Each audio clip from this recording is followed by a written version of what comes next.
Guys, अगर आप grow app का यूजर हो और ग्रो ऐप के द्वारा पर मंथ ऐसा पेमेंट करते हो और अपने बैंक अकाउंट को ऑटो पेमेंट मोड में ले जाना चाहते हो, जिससे आपका जो पेमेंट है ऑटोमेटिक पर मंथ हो जाएगा। इस प्रोसेस को करने के लिए क्या कौन कौन से बैंक के क्या क्या चार्जेस लगते हैं, ये सारी जानकारी इस वीडियो में देने वाला हूँ। और आप ऑटो पेमेंट कैसे कर पाओगे, ये भी जानकारी आप प्राप्त कर पाओगे। तो वीडियो में पूरा प्रोसेस बताऊँगा, तो वीडियो को शुरू से अंत तक देखिएगा, जिससे कि इस पर कन्फ्यूजन है और आसानी से आप इस प्रोसेस को कर पाओगे।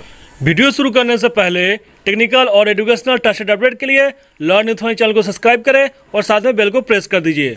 सो गाइस, अगर आप अपने ग्रो अकाउंट का ऐसा भी पर मंथ करते हो बट ऑटो पेमेंट मोड में प्रोसेस करना चाहते हो, तो कैसे करोगे? तो इसके लिए सबसे पहले अपने मोबाइल में ग्रो एप्लीकेशन ओपन कर लेनी है। तो मैं अपने मोबाइल में यहाँ पे ग्रो एप्लीकेशन को ओपन कर लेता हूँ। ओपन करने के बाद आप होम स्क्रीन पे जाओगे, तो आने के बाद यहाँ पे नीचे में एक्सप्लोर डैशबोर्ड यू का ऑप्शन शो करेगा, तो आपको यू का ऑप्शन पर क्लिक करनी है। क्लिक करने के बाद ही आप जब स्क्रॉल के नीचे आओगे तो ऊपर में अकाउंट डिटेल्स और नॉमिनी डिटेल्स, उसके बाद बैंक एंड ऑटो पे का ऑप्शन शो करेगा।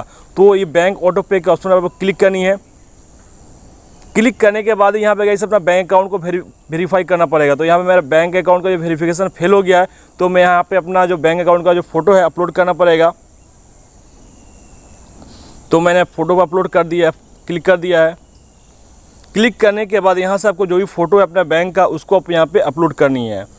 अब लुक्स गुड्स पर मैं क्लिक करता हूँ, तो ये अपलोड हो रहा है। तो जैसे कि ऐसे मैंने वेरिफिकेशन इन प्रोग्रेस, तो मैं फ़ोटो अपलोड कर दिया, तो ये वेरिफिकेशन के लिए इन प्रोग्रेस में है। तो जैसे ये एक्टिवेट हो जाता है, उसके बाद ऑटो पेमेंट के लिए एक्टिवेट कर दिया जाएगा। तो गाइस, ये थे ऑटो पेमेंट मोड में करने के प्रोसेस। अब गाइस जान लेते हैं कि कौन कौन से बैंक कितने चार्ज लगते हैं ऑटो पेमेंट मोड में करने के। तो इसके लिए आपको बैंक में आनी है। आने के बाद स्क्रॉल करके नीचे आनी है और नीचे में हेल्प एंड सपोर्ट का उसमें क्लिक करनी है। और यहाँ पे आपको सर्च बॉक्स में सर्च करनी है ऑटो पे चार्जेस। जैसे गाइस ऑटो पे चार्जेस आप सर्च करोगे,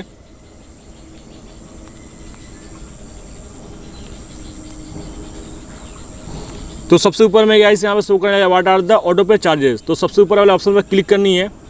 क्लिक करने के बाद यहाँ बहुत बड़ा आपको लिस्ट शो करने लगेगा। तो यहाँ पे ए टू जेड दिखाया गया है कौन कौन से बैंक आपको कितने चार्ज लगते हैं प्लस जीएसटी चार्ज लगते हैं। तो यहाँ पे गाइस दे दिया गया है many bank have no charges. उसके बाद दे दिया गया है some bank have charges they are listed below. तो कुछ बैंक है जो आपको चार्ज नहीं लगते इस पर ऑटो पे करने पर, बट कुछ बैंक के द्वारा आपको चार्ज लिए जाते हैं ऑटो पेमेंट मोड में करने पर। तो यहाँ पे पूरा लिस्ट दे दिया गया था। मैं आपको यहाँ पे बता देता हूँ कौन कौन से बैंक कितने चार्ज लेते हैं। तो यहाँ पे इंडियन बैंक के नो डिस्क्लोजर, तो यहाँ पे इंडियन बैंक कोई चार्ज नहीं लगता है। उसके बाद यहाँ पे स्टैंडर्ड चार्टर्ड बैंक है जो उसके लिए भी कोई चार्ज नहीं लगते हैं। उसके यहाँ पे अवधुया जो बैंक है उसके लिए आपको 50 रुपीज़ प्लस जीएसटी चार्ज लगते हैं। उसके बाद इलाहाबाद बैंक है तो उसके लिए 59 रुपीज़ जो चार्ज लेते हैं ऑटो पेमेंट मोड में करने के लिए। उसके बाद आंध्रा बैंक है 118 रुपये चार्ज लगता है। उसके बाद यहाँ पे एक्सिस बैंक के द्वारा आप करते हैं तो उसके बाद 115 रुपये चार्ज लेते हैं। बैंक ऑफ बड़ौदा के द्वारा अगर आप ऑटो पेमेंट मोड में करते हो तो 115 रुपये चार्ज लगते हैं। उसके बाद यहाँ बैंक ऑफ इंडिया है तो उस 201 रुपये पॉइंट 25 पैसे यहाँ पे चार्ज लगते हैं।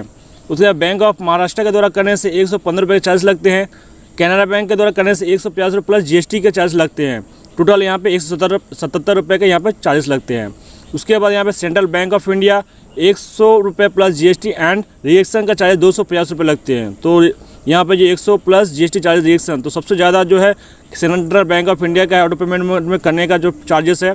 उसके बाद यहाँ पे कॉर्पोरेशन बैंक, तो कॉर्पोरेशन बैंक के द्वारा 100 प्लस जीएसटी के चार्ज लगते हैं। कॉस्मोस को बैंक है उसके लिए 100 रुपये प्लस जीएसटी के चार्ज लगते हैं। उसके बाद है देना बैंक, तो देना बैंक एसबी प्लस 50 रुपये करंट, उसके बाद 125 रुपये के चार्ज लगते हैं।